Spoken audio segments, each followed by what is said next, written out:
the quotient rule. In this video, we will learn how to find the derivative of a function using the quotient rule. We will be looking at various examples of how it can be used. Consider the function y is equal to negative 3x squared minus 2x plus 17 over the square root of x. If we wanted to find the derivative of this function, there are various methods which we could take. We could divide the numerator by the denominator and simply differentiate the resulting function.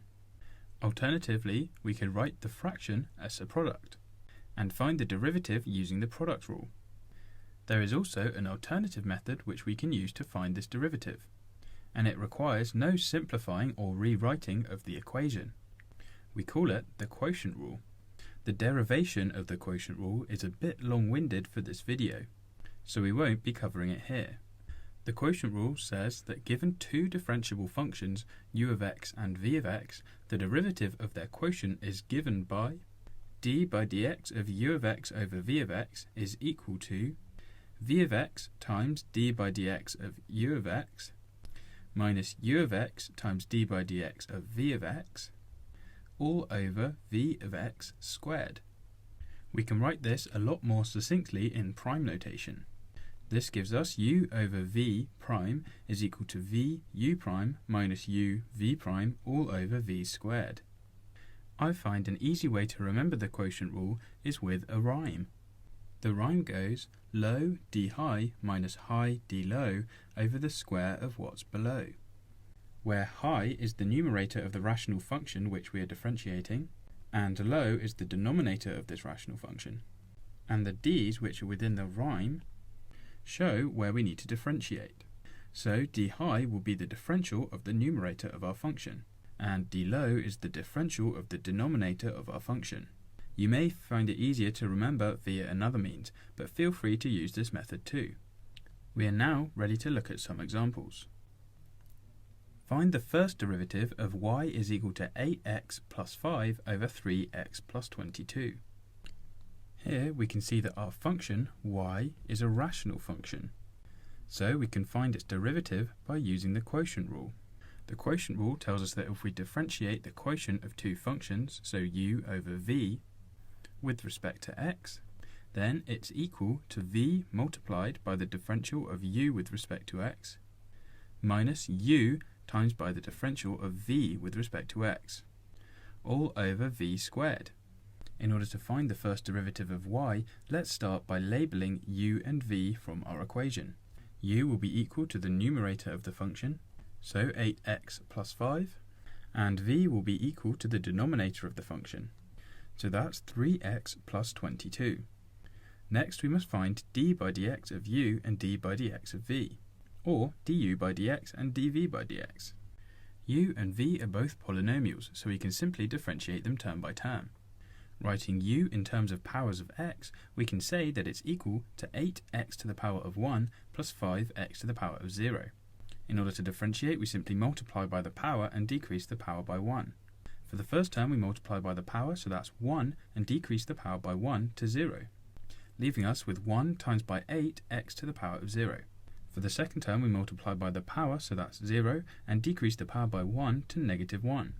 Giving us 0 multiplied by 5x to the negative 1.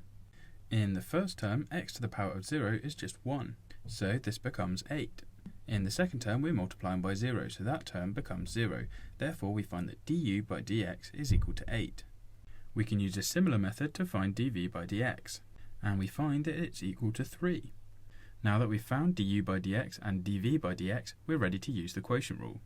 We find that dy by dx is equal to v, which is 3x plus 22, multiplied by du by dx, so that's 8, minus u, so that's 8x plus 5, multiplied by dv by dx, so that's 3. And this is all over v squared, so that's 3x plus 22 all squared.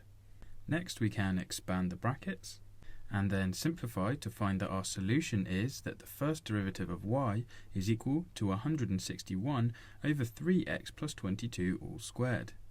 Now we will look at a slightly more complex example.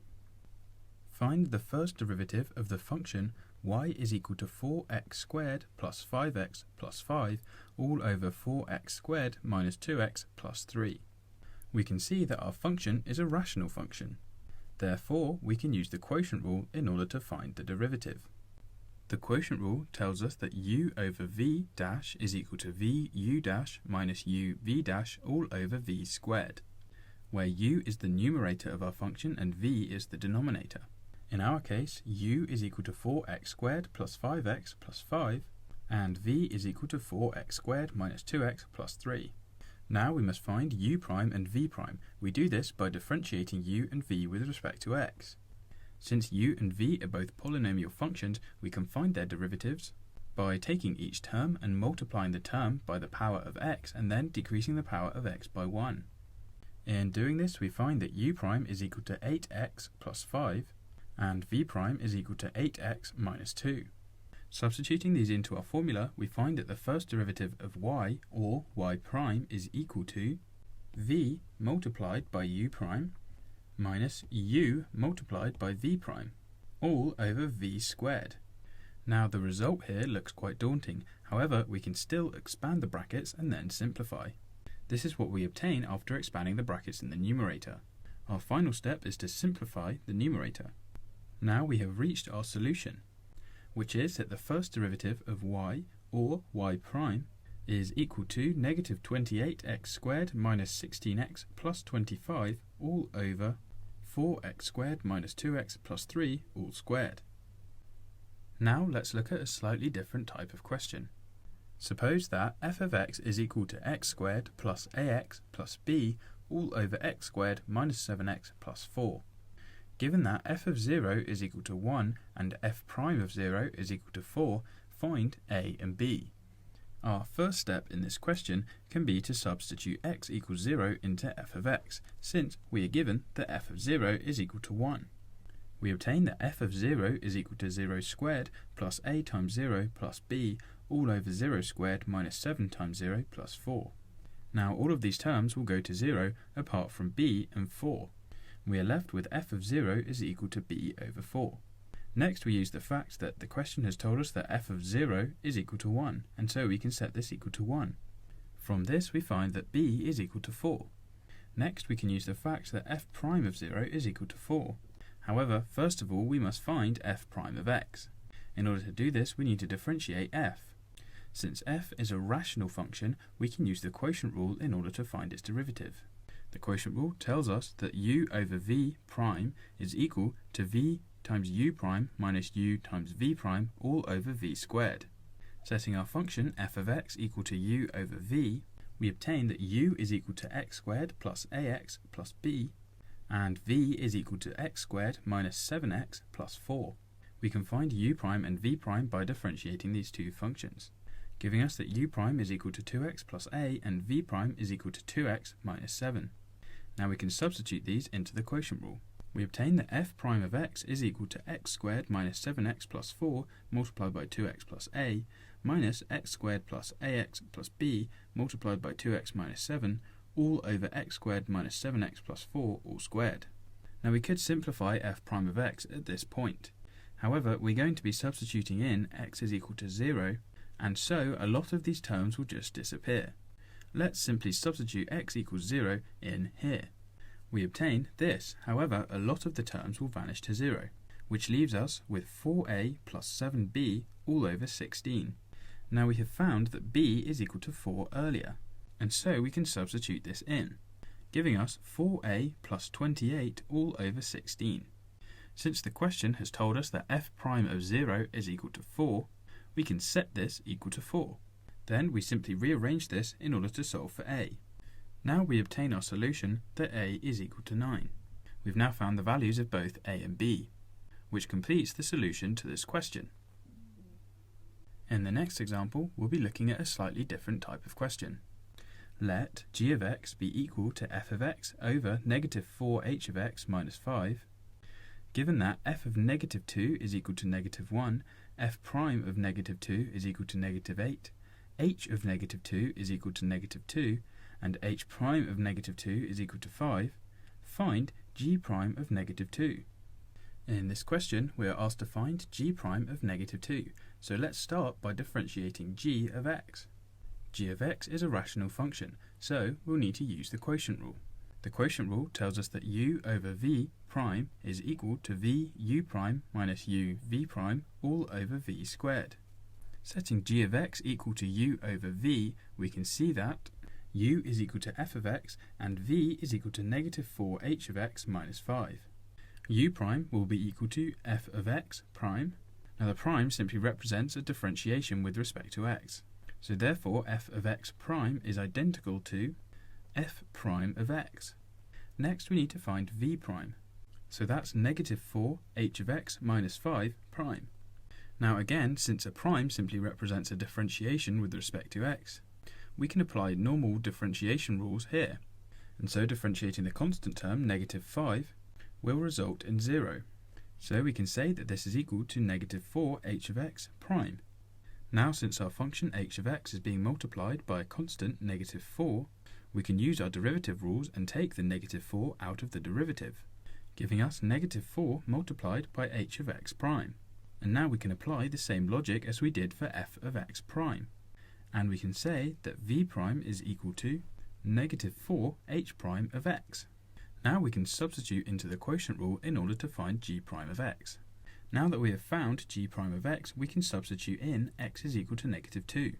Now we have formed an equation in terms of f of negative 2, f prime of negative 2, h of negative 2, and h prime of negative 2, all of which we have been given the value of in the question. And so we are able to substitute in these values here. Now our final step in finding g prime of negative 2 is to simplify this. Expanding the brackets, we get negative 24 minus 20 all over 9. This gives us a solution that g prime of negative 2 is equal to negative 44 over 9. Next we will see how we can differentiate a function which consists of two rational expressions.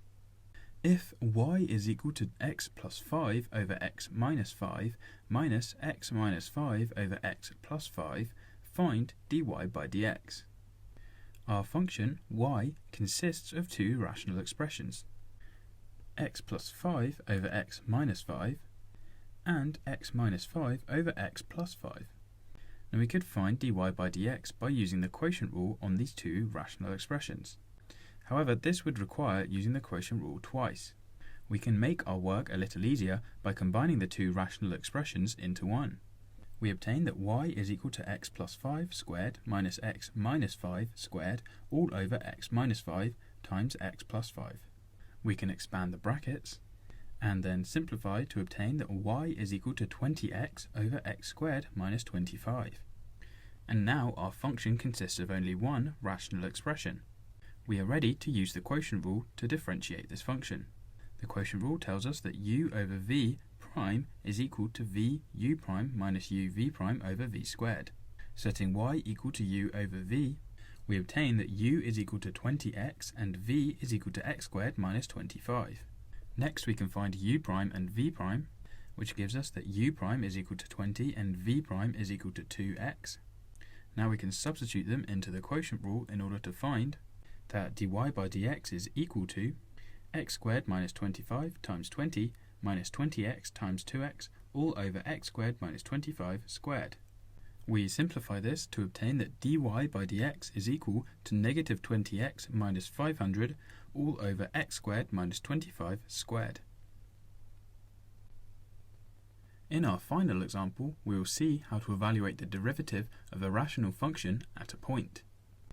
Evaluate f prime of 3, where f of x is equal to x over x plus 2 minus x minus 3 over x minus 2. Now our function is the difference of two rational expressions. We can start by combining the two rational expressions into one. We obtain that f of x is equal to negative x plus 6 all over x squared minus 4. And we have written f as a rational function.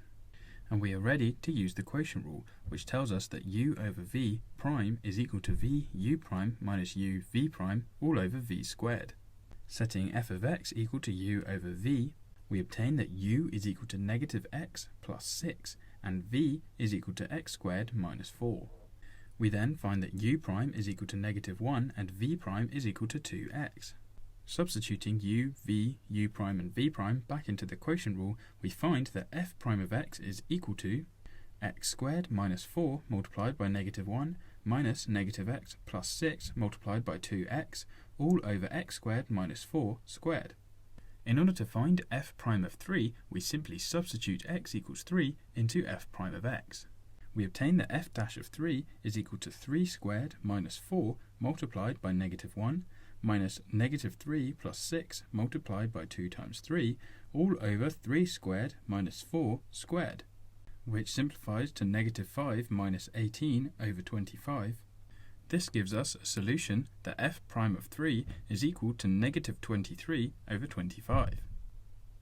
Now we have seen a variety of examples of the quotient rule. Let's cover some key points of the video. To find the derivative of the quotient of two differentiable functions u of x and v of x, we can use the quotient rule, which states that d by dx of u of x over v of x is equal to v of x times d by dx of u of x minus u of x times d by dx of v of x all over v of x squared. This is often written more succinctly using the prime notation as follows. U over v prime is equal to v u prime minus u v prime all over v squared. Before applying the quotient rule, it is worth checking whether it's possible to simplify the expression for the function. This is particularly relevant when the function is expressed as the sum or difference of two rational expressions.